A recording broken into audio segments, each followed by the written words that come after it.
Once again to turn your Bibles in the book of John, John chapter 5, John chapter 5, verses 16 to 30, John chapter 5, verses 16 to 30.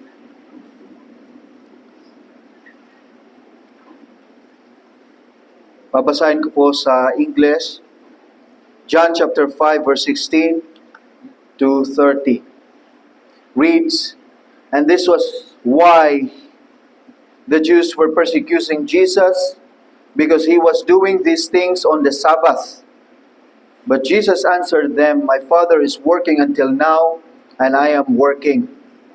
This was why the Jews were seeking all the more to kill him, because not only was the breaking of the Sabbath, that he was breaking the Sabbath, but he was even calling God his own Father, making himself equal with God.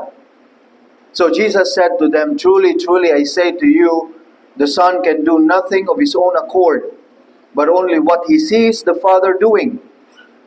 For whatever the Father does, that the Son does likewise. For the Father loves the Son and shows him all that he himself is doing. And greater works than this will he show him, so that you may marvel. For as the Father raises the dead and gives them life, so also the Son gives life to whom he will. The Father judges no one, but has given all judgment to the Son, that all may honor the Son, just as they honor the Father. Whoever does not honor the Son does not honor the Father who sent him." Verse 24, "Truly, truly, I say to you, whoever hears my word and believes in him who sent me has eternal life. He does not come into judgment, but has passed from death to life. Truly, truly, I say to you, an hour is coming and is now here, when the dead will hear the voice of the Son of God, and those who hear will live.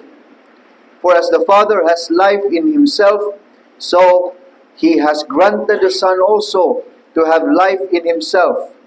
And he has given him authority to execute judgment, because he is the Son of Man.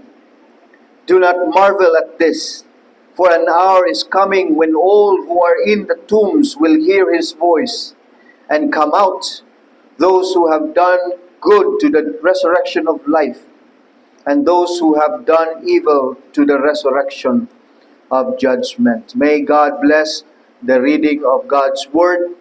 And in our focus in this afternoon Vesper service, we will just look at verse 24.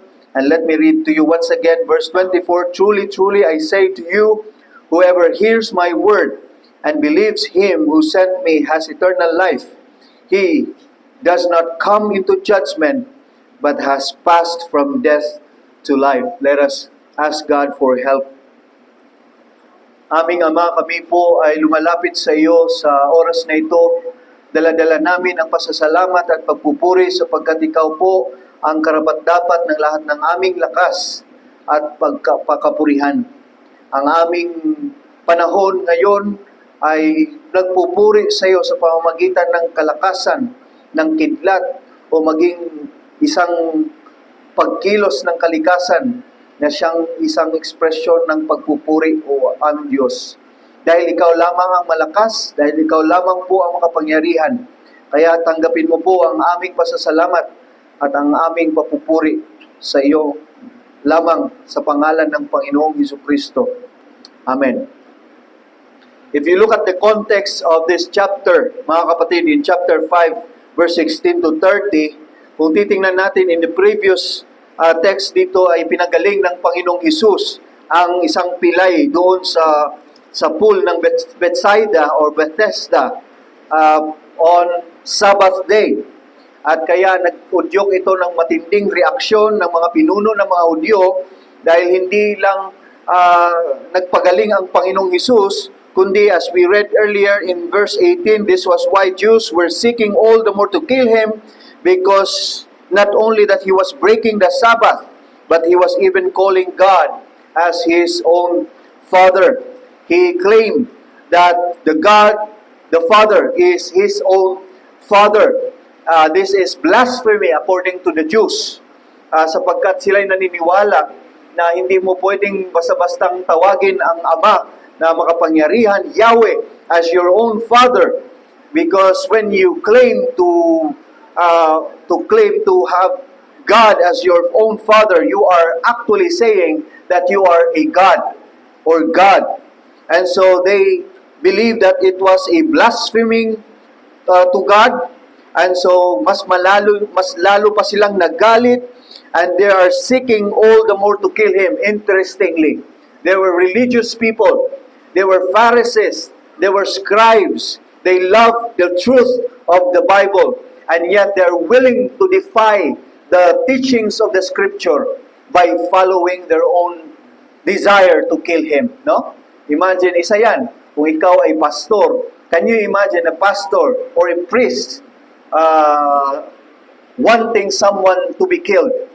That is very telling and interesting, that yet this is the hypocrisy of the Jews. At ito'y umaangat lang sa isang seryosong katotohanan. At minsan, kung titingnan natin dito, mas naiintindihan natin ang mensahe ng Panginoon sa panahon natin ngayon. Alam natin na may otoridad ang Panginoong Jesucristo. Alam natin na may kapangyarihan ng Panginoong Jesucristo sapagkat siya ay ipinadala ng kanyang Ama na nasa langit. At meron tayong kumpiyansang magtiwala dahil yan ang sinasabi ng Biblia. Ngunit sa panahon nito ay hindi. Pati na ang kanilang mga disipulo, ang disipulo ng Panginoong Hesus. Hindi basta-basta sa kanila na magtiwala, lalo na sa panahon na ito. Wala pang pruweba, wala pang Biblia na tumutukoy sa Panginoong Hesukristo na bilang siya ang isang anak na itinalaga o anak na ipinadala ng Ama na nasa langit. And so, this is a prior engagement with His disciples, at siya lamang ang nakakaintindi nito. Hindi pa masyado nakaintindi ang kanyang mga disipulo. And yet, this message of our Lord Jesus Christ is very clear.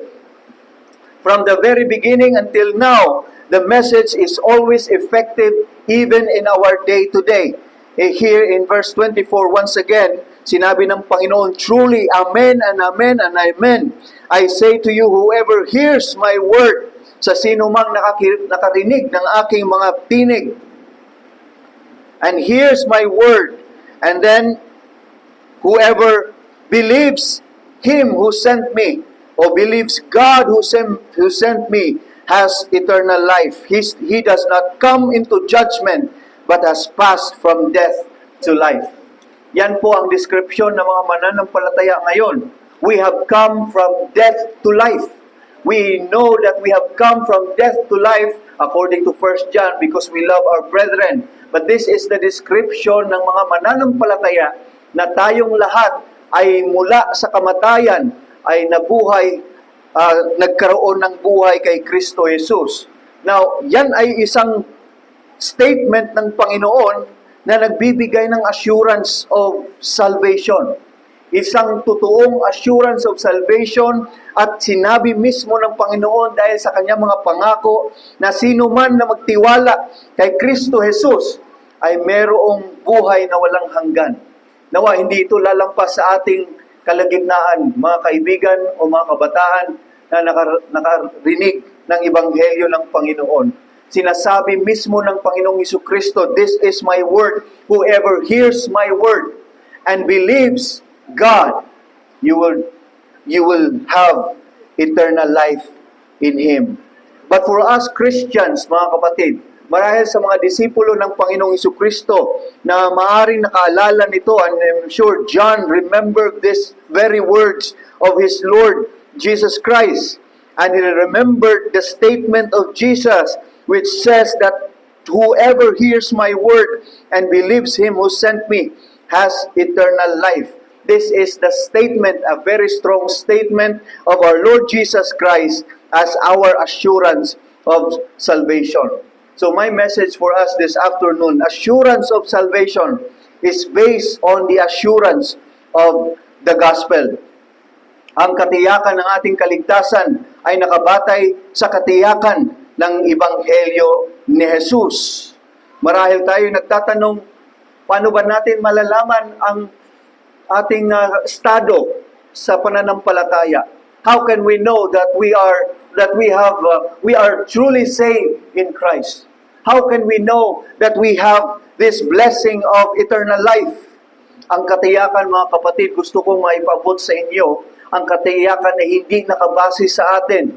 Ang katiyakan ng ating kaligtasan ay nakabase mismo sa Ebanghelyo ng Panginoong Jesucristo. Kaya hindi based on feelings. If we trust our feelings, if we listen to the whisper of our hearts, then we will doubt of our assurance of salvation. You see?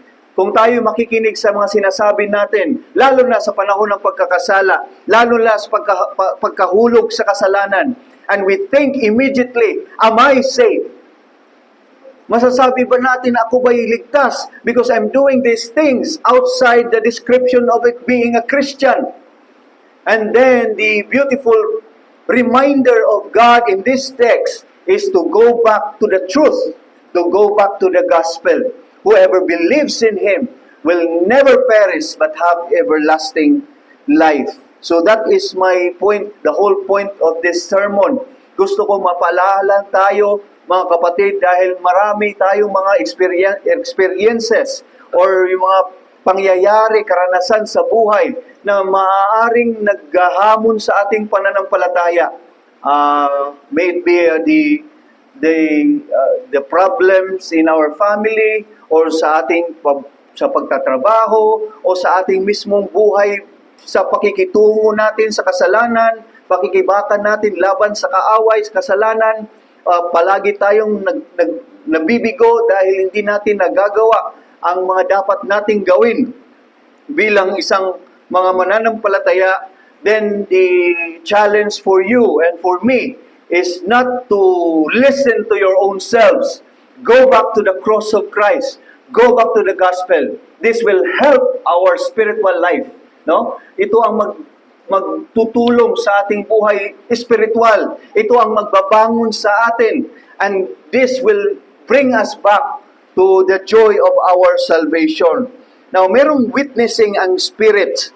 That is the secondary assurance of our salvation.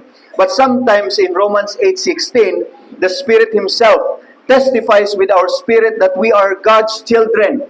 So, merong witnessing of the Holy Spirit. The influence of the Holy Spirit, that even the Holy Spirit is testifying, no, nagpapatutuo sa ating mga puso na tayo nga ay anak ng Diyos. Na-experience ba natin yan, mga kapatid? Siguro somewhere, no? I hope na-experience natin yan. Lahat ng mga mananampalataya ay naka-experience ng ganitong karanasan. Itong karanasan na kung saan ang testimony or the testifying ministry of the Holy Spirit is teaching us and reminding us that we are God's children. And yet, to trust this fluctuating reality, nagiging fluctuating ito dahil hindi sa banal espiritu, kundi dahil sa atin. Sometimes we grieve the Holy Spirit because of our sin. And that is why ang epekto nito is fluctuating. No? Hindi pabago-bago, hindi stable. Disobedience. And sometimes we cannot know the guidance of the Holy Spirit, particularly lalo na pag wala ang salita ng Diyos. And this is the reason why we may doubt of our salvation. But again, the challenge here is to go back to the gospel of our Lord Jesus Christ. The assurance of salvation must be based on the assurance of the gospel. Now, gusto kong i-apply ito sa dalawang katotohanan. Ang dalawang katotohanan na dapat nating maalala is that God's covenant of redemption and then God's truthfulness in His Word. God's covenant of His redemption. Bakit natin ma-assure na ang ebanghelyo ng Panginoon ay sigurado? It is because of the covenant, ang pakikipagtipanan ng Diyos sa kanyang pagliligtas, sa Trinitarian work of redemption. Jesus claimed as the Son of God according to this passage.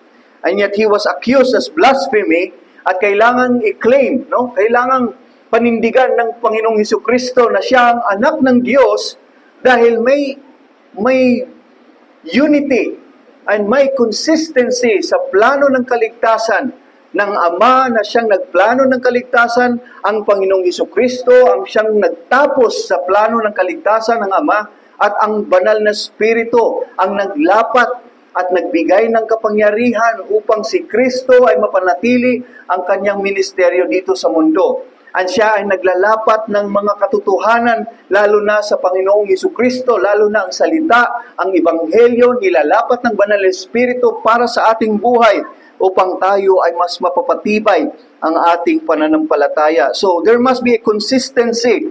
So Jesus must claim that He is the Son of God. Alam nyo, ang kaligtasan, mga kapatid, hindi ito parang pabigla-biglang plano ng ating Diyos. Isang bagay na binahagi lamang ng ating Diyos, parang sinasabi nilang kapritsong bagay lamang ang pagpapasya ng Diyos. Hindi po. Hindi po biglang naramdaman lang ng Diyos na tayo ay Kanyang piliin dahil tayo ay parang lalapit sa Kanya at magtitiwala sa Kanya, o sa palagay ko ay kailangan ko itong iligtas ang taong ito. Hindi po ganyan ang pagpili ng Diyos. Ang pagpili ng Diyos ay simula pa't sapul. Simula bago pa naitatag ang mundong ito. Bago pa nagkaroon ng kasaysayan, meron ng pag-ibig at pagtalaga ang ating Ama na nasa langit. And there was already a dealing and a covenant between the triune God. In their plan of redemption, God it was the one planning for saving sinners for the glory of His name. And God the Son obeyed His Father, willingly said to His Father, I will go and fulfill your plan. And the Holy Spirit, ang banal na Espiritu ang siyang tutulong. Remember, sa simula pa lang siya ang nag-conceive sa Panginoong Hesukristo. Mary was conceived and bore a son by the Holy Spirit, from the Holy Spirit, hanggang sa doon sa ministeryo, public ministry ng Panginoong Hesus. He was led by the Holy Spirit. He was empowered by the Holy Spirit. He was ministered by the Holy Spirit when he became weak. He prayed through the Holy Spirit and by the Holy Spirit. So the support of the Holy Spirit in the Trinitarian economy of redemption. And so, we see the consistency dito. Nakita natin kanina ang definite atonement of Christ. Nasa krus ng Panginoong Hesukristo, hindi lamang siya nagbibigay ng posibilidad o pagkakataon na may possibility para sa lahat upang sila ay maligtas, but He actually saved many. He actually saved His people. Nabasa natin, no? That I'm following the will of God and I'm saving those whom God has given me, and no one can snatch them out of my Father's hand. Very emphatic and clear ang sinabi ng Panginoong Hesukristo in Matthew 1 verse 21. We read earlier also that Jesus will save His people. You should name Him as Jesus because He will save His people from their sins. 1 Timothy 1:15, Christ Jesus came into the world to save sinners. Galatians 2:20, the Son of God loved me and gave Himself for me. I crucified in Christ. I am crucified with Christ. And Jesus says in John 6:37, all that the Father gives me will come to me. None can be lost. It is sure. It is pure. It is complete. And it is accomplished by the Lord Jesus Christ. This is our assurance, ladies and gentlemen, our brethren, my brethren. Ito ang pinaka mabuting katibayan ng ating kaligtasan, that God is working and He will continue to work until it is complete. Yan ang pag-asa natin. So mga kapatid, tingnan natin ang ating mga sarili. Let us reflect kung paano ang kaligtasan kumilos sa ating buhay.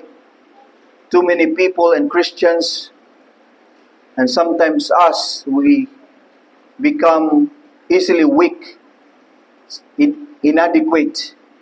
And sometimes ang ating view of salvation is man-centered view of salvation. Ang focus is kung paano at ano ating mga ginagawa. Medyo nangihina ako sa araw na ito, so how about magbasa ako ng Biblia? O di kaya pupunta ako sa fellowship? O di kaya pupunta ako sa church? O kaya ito ang gagawin ko? And then we tap our backs and say, yes, well done. Well done. I did it. I'm convinced now. I am reassured now. I'm happy now because I did these things.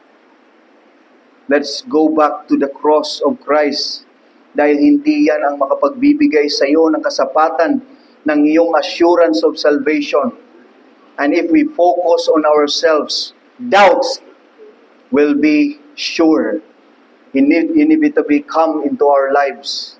It will surely happen because we are not perfect.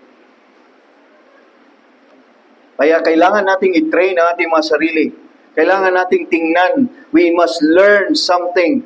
We must look to the scripture and the reality. Sa lahat ng ating mga effort, let's direct our efforts towards our understanding of God's love in Christ Jesus. At ang kanyang pag-ibig na nasa atin ay si Kristo lamang ang kanyang anak. Siya ang ating pag-asa. Siya ang ating kalakasan. Siya ang magbibigay sa atin ng kaaliwan, ng kagalakan, ng kapayapaan. Ephesians 2, we have peace now in Christ Jesus. We've been alienated.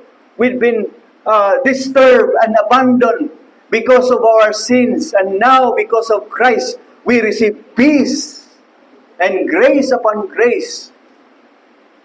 Yan po ang ating pagpapala mula kay Kristo Jesus. Puritan Thomas Brooks says, let the eye and the heart first, most, and last be fixed upon Christ. Then will assurance bed and board with thee. Hayaan mo ang ating mga mata, ang ating mga puso ay maituon lamang. Una at panghuling maituon natin doon sa ating Panginoong Jesucristo.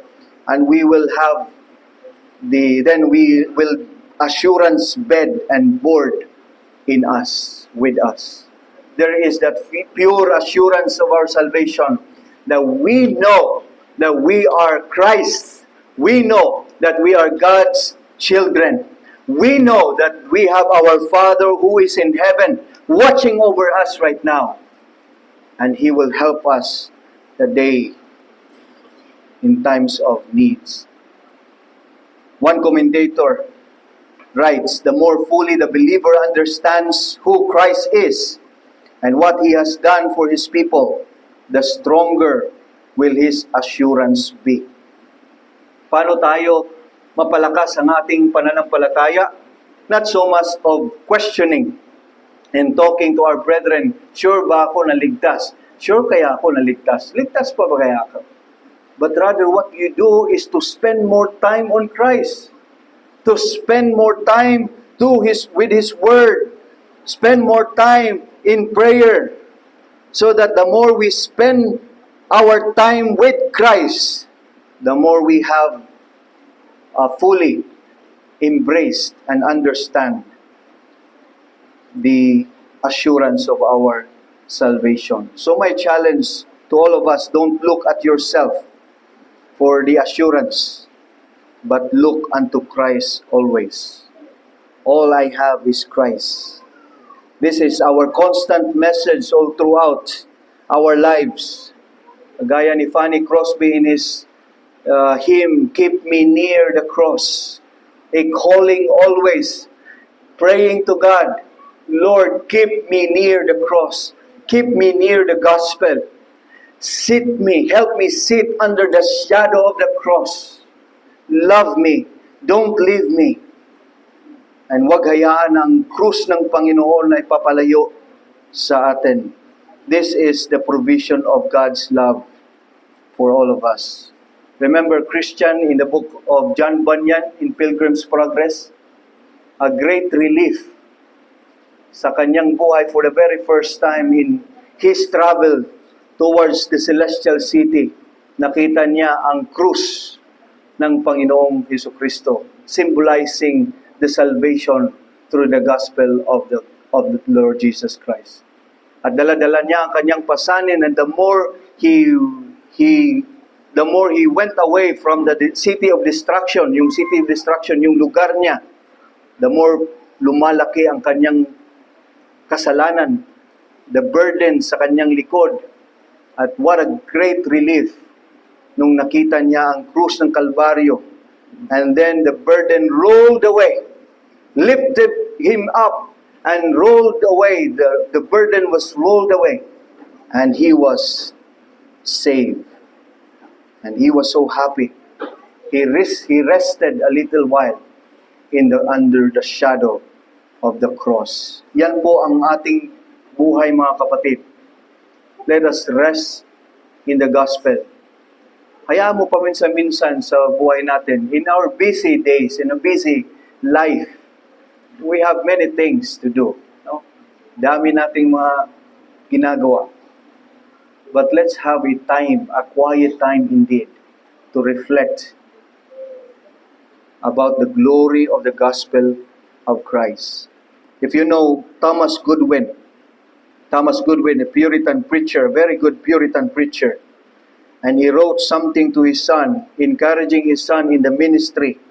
And he said, when I was threatening to become cold in my ministry, when every Sabbath daw ay medyo nawawala ang kanyang gana sa ministeryo at nawawala ang tunay na fellowship with the brethren, ang sinasabi niya, I used to take a turn upside down or up and down among the sins of my past, and always came down again with a broken and contrite heart, ready to preach the gospel, the forgiveness of sins.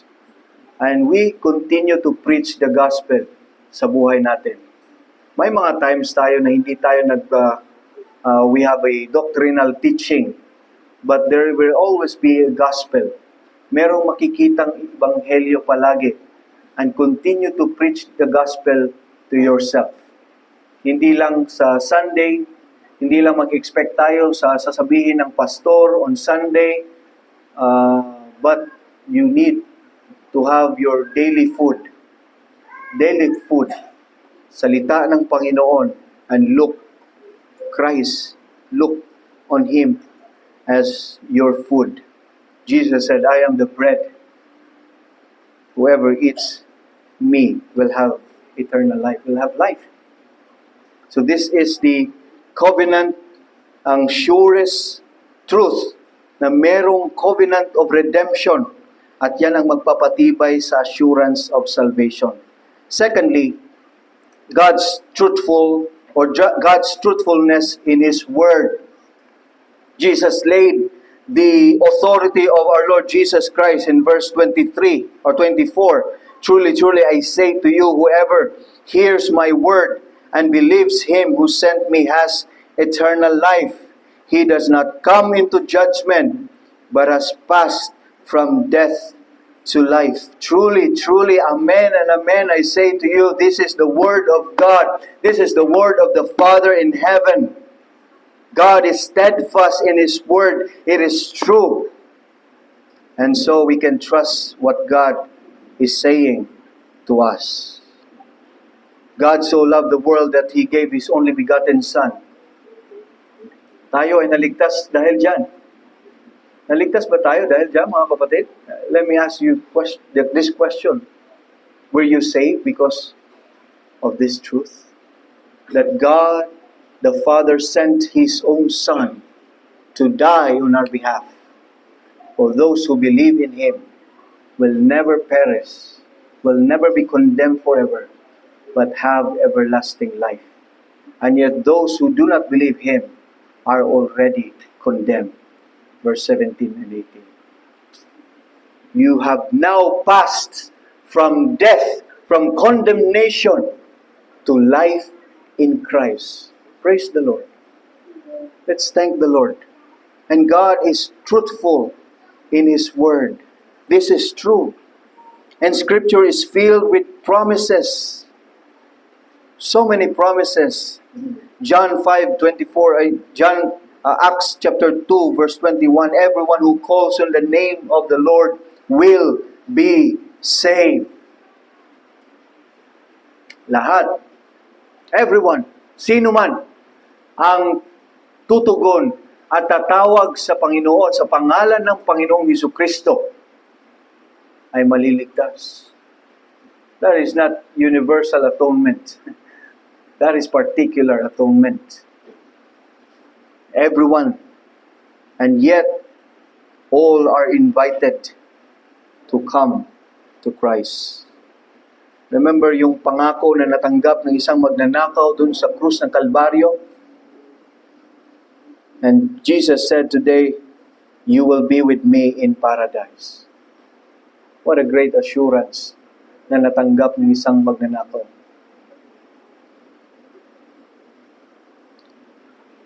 Wala siyang credentials, wala siyang pagmamalaki. I'm not sure kung napanood niyo yung exhortation ni Alistair Begg niyan, no? Yung discussion of yung magnanakaw at yung mga anghel. Sasabihin ng mga anghel, anong meron ka? Bakit ka nandito? I don't know. Somebody told me to come here. Baptize ka na ba? Ano bang nagawa mo? Wala. But the greatest assurance was actually just because of one person and because of Christ. Dahil somebody promised me to be in paradise. And that was the Lord Jesus Christ. Yan lang po ang pag-asa natin. And Jesus keeps on telling us that this is true. Everyone who calls on the name of the Lord will be saved. And those who are in Christ will always be with Him in paradise. God's promises are more sure. Kahit sa testimony ng mga anghel, mga nagdi-disguise na mga anghel, fallen angels, the Word of God cannot be deceived. One writer comments on this passage, the believer who feels assurance is not resting on anything in himself. He simply believes that the Lord Jesus means what He says and takes Him at His word. No? The believer who feels assurance is not resting on anything in himself. Meron siyang assurance pero dinadamdam niya yung assurance pero hindi yan nakabase, nakapalagay o nakapahinga o nakalatag sa kanyang sarili. But he simply believes that the Lord Jesus means what He says and takes Him at His word.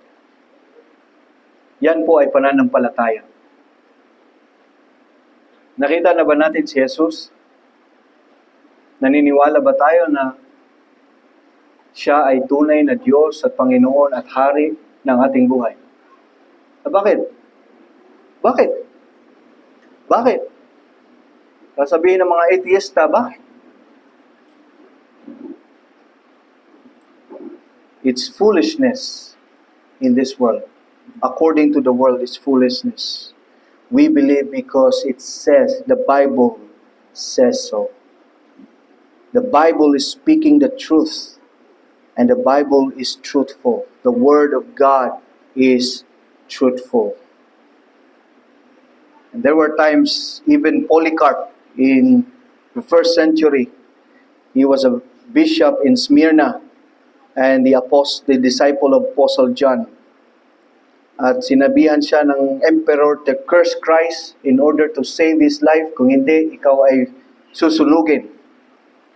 And he said, 86 years have I served Him, have I served Christ, and He never did any injury. How then can I blaspheme my King and my Savior. And so he was burned at the stake, resting only in the promises of eternal life in Christ. Yan po ang basihan natin ng pananampalataya.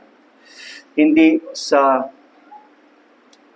atmosphere, hindi sa panahon, o hindi sa grupo, mismo hindi sa iglesia. Ang basihan at ang matibay na pundasyon ng ating pananampalataya ay ang ginawa ni Kristo, si Kristo at ang kanyang ginawa dun sa krus ng Kalbaryo. Yan lang po. Kung magtitiwala kayo sa inyong pastor, magtitiwala kayo sa inyong mga magulang, you will fail. You will surely fail. And I will fail you. We will all fail. But pagtiwalaan niyo ang tunay na pastor ng inyong buhay, ang tunay na hari at Panginoon ay ang Panginoong Jesucristo. You can be like Polycarp, willing to die, resting only for the promise of eternal life in Christ. In Christ. Bonhoeffer, the German pastor, executed by Nazi dahil yan sa kanyang pag-resist sa government, lalo na kay Hitler. At bago siya patayin, he once said, "This is the end for me, but beginning of life." And he referred that in our text, he has passed from death to life. Death for him was just a beginning to a precious and glorious life in Christ in paradise. Ito ang assurance of salvation natin, mga kapatid. Let us not look on our own strength or our own character or graces. Let us look on Christ. Continue to gaze upon the Lord Jesus Christ until we come to the point of death, and death as the beginning of our life. Let us pray. Salamat po, Ama, sa siguradong katotohanan na ginawa ng Panginoong Jesucristo sa buhay namin. Salamat dahil ikaw ang nagplano ng kaligtasan. At sa iyong pag-ibig, kami ay naligtas. Salamat din sa pagdala ng iyong pinakamamahal na anak upang siya ang maging kabayaran ng aming mga kasalanan from yesterday, today, and forever. O kami, Panginoong Diyos, ay napupuri sa iyong kabutihan sa amin. This is indeed our great assurance, the assurance of our salvation. Help us, Lord, sa panahon ng panghihina, panahon ng pagkabalisa, panahon ng pagdududa. Malala namin ang ginawa, ang iyong plano ng kaligtasan at ang katapatan ng iyong mga salita. Ang sinabi ng Panginoong Hesus na siya lamang ang tagapagligtas, and we can have life in Him, and we can have life in you. And we are not condemned, but have passed from death to life. We pray this in Jesus' name. Amen.